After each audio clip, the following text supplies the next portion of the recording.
An island off the coast of Scotland that was rendered uninhabitable to life due to biological weapons testing before being restored due to the actions of a clandestine commando group? That sounds like a crazy story, and it is.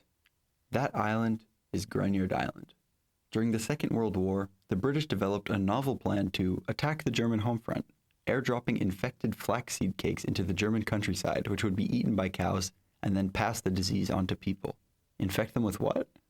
Well, anthrax. They called it Operation Vegetarian, because killing all the cows would make the Germans vegetarian. Does anthrax survive being dropped out of a plane and exploding off the ground? Or just bouncing around for that matter? Well, the British didn't know, but they bought the island to find out. They then proceeded to airdrop a whole bunch of anthrax onto sheep tethered on the island, just to see if it would work.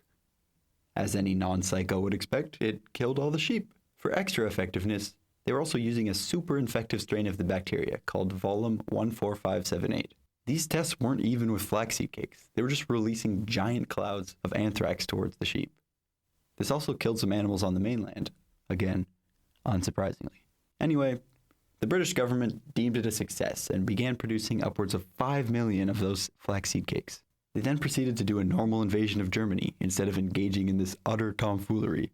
Of course, they were then stuck with this ridiculous number of biological weapons, cake, which they had to destroy. They were also stuck with an extremely contaminated island, which was a lot harder to deal with.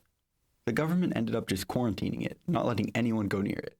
They tried to decontaminate it, but anthrax is pretty hard to get rid of, so it just kind of remained. Then, in 1981, Dark Harvest emerged, a self-declared commando group. They wanted the island decontaminated by the government. What did they do? Well, they claimed to have taken 300 pounds of infected soil from the island. They left a bucket of it outside Britain's chemical weapons research facility, and some more near where Prime Minister Margaret Thatcher was holding the Conservative Party conference. The identities of the members were never revealed, but the group claimed to contain 2 local microbiologists, which seems like it wouldn't be that hard to figure out who they were. How many local microbiologists are there in northern Scotland? But whatever. Dark Harvest succeeded in raising awareness about the island, and in 1986, the government took steps to decontaminate it, which mainly consisted of just spraying the island with hundreds of tons of formaldehyde. You know, that chemical that causes cancer and it's super toxic? Yeah, that worked terribly, although it did kill the anthrax. It just also washed off the island into the surrounding waters and started killing all the local plants and animals.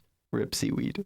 However, since the island was no longer infected with any anthrax, it was declared decontaminated and it returned to the custody of its original owners. Since then, the life around the island has recovered. You can go there and walk around and have a great time, although I still wouldn't really recommend eating any of the dirt. I'm History with Dino. Subscribe to my channel if you enjoyed, and I will see you next week with another video. Bang.